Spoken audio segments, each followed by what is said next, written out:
Taylor Swift, a music icon that needs no introduction. And until recently, I only listened to her in passing, occasionally on the radio when she let out a new song or album. But thanks to my coworker, who we're going to call Tiffany, I wouldn't say the biggest Swiftie, but definitely the biggest Swiftie I've ever met in person. So recently, I started a new job. This new job allows you to listen to music, as long as it is work appropriate, as much as you'd like. At reasonable volumes, of course. So starting this new job, I met Tiffany, and I was kind of getting shown the ropes and learning the new job. And I noticed, I'm like, oh, he likes Taylor Swift. That's pretty cool. And occasionally I would hear a song or two, and I'm like, oh, that's a new song. I never heard that Taylor Swift song. Kind of enjoyed it. Or, different kind of genre sound for that song. It was like, I think it was on my third or fourth day. I remember realizing, wait, it's been like 5 hours and we're still listening to Taylor Swift. I, I haven't heard a single song repeat. And in my brain, I was like, how many songs does Taylor Swift have? And then that was when the rabbit hole began. At some point, I looked up like how many songs Taylor Swift has so far. And this is not including the album that is coming out. By the time this video is released, she's releasing another album, adding to the massive amount of songs she has on her, track record. I think it believes it totals to like 21 something hours of music, which just blew my mind.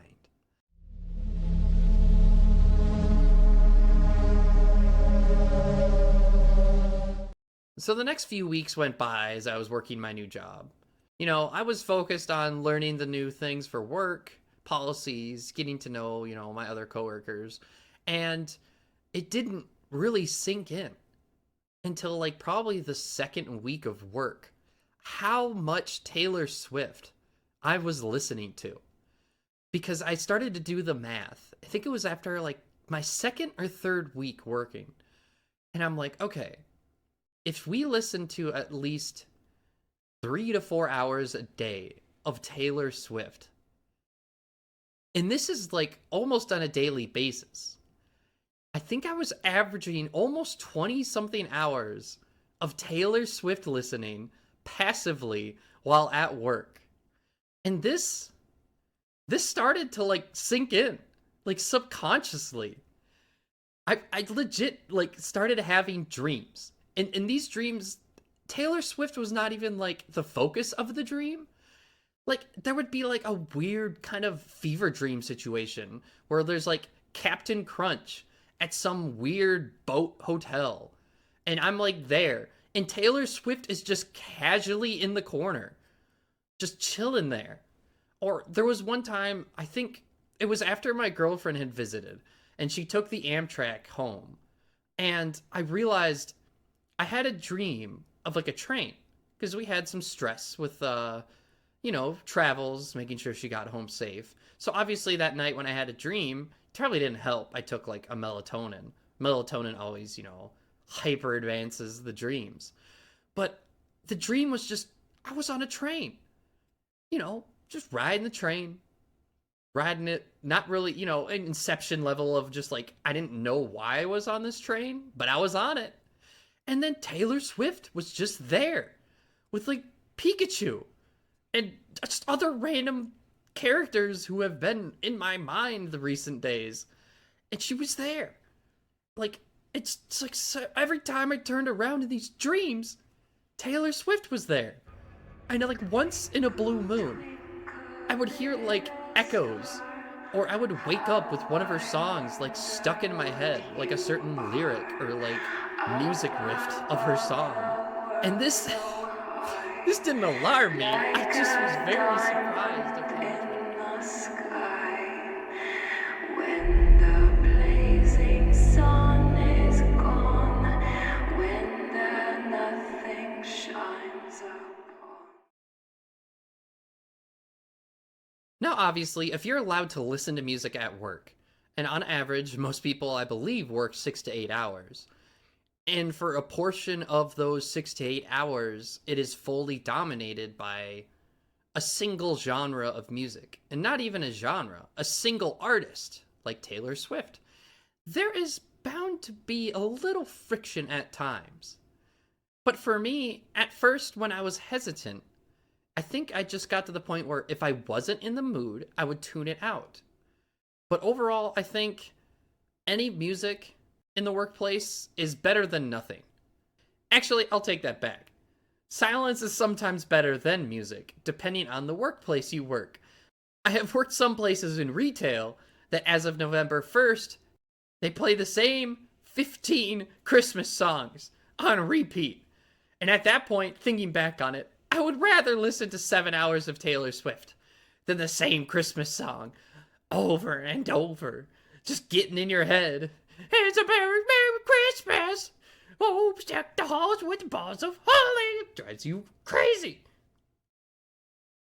My one friend actually compared this situation to being waterboarded by Taylor Swift fans. I wouldn't put it that way. Granted, at first, it was a little bit of a adjustment period. But once I got past it and just kind of accepted, you know what? I'm going to listen to this music. I'm going to, get to know it, appreciate it, have an open mind. So many people these days get so focused on their own likes and dislikes, and it doesn't seem like a lot of people, like to open up and try new things. So that's really when I started to listen to each and every song. Like, there was a lot of songs that played in the first week or two, when I was working around my coworker Tiffany, that I didn't even know was Taylor Swift at first. Songs that had a lot darker tones that actually got me thinking. I think one song that really stuck out was the song Antihero. And it might be a little cliche, because I'm assuming this is a very popular song of hers. But this song just had so many sections of it, so many lyrics that just stuck out to me and stuck with me. I'll stare directly at the sun, but never in the mirror. But just that specific line speaks so much to me on so many different levels. Just from, everyone has hardship. Everyone has regrets and guilt over past mistakes, recent mistakes, choices they have to make in the future that they don't want to make, and things that they might do where they realize they're upset about it. They're ashamed. And I know there's a lot of us in that situation where you would rather stare at the full force of the sun and let it burn your eyes out instead of even glancing at the mirror to see yourself, to remind you, you are you, and you have to accept the choices you make. And I know it got a little more serious tone, but overall, I don't think this whole experience is made me a Swiftie. And I didn't mind it because now I see her more clearly as an artist. And I have firsthand experience of how much positivity her music has on anyone. My coworker Tiffany has told me a few situations where Taylor Swift helped her get out of some dark situations in her life. And honestly, I think if any artist can do that for anyone, that is a beautiful gift you can give. And of course, with most fandoms, there's always the few bad apples of the bunch. Because for a while, I just heard not always negative things, but there's always those stereotypes about, Swifties that would pop up on social media, or can't believe what this Swiftie did. But that's with any fandom. You're always going to have those groups of people that ruin a fandom for everyone. And you can't hyper-focus on that. I am willing to bet most people that consider themselves a Swiftie, through and through, are more or less like my coworker Tiffany, who are very fun, positive, and kind-hearted people. And you know what? I think the world needs more of that.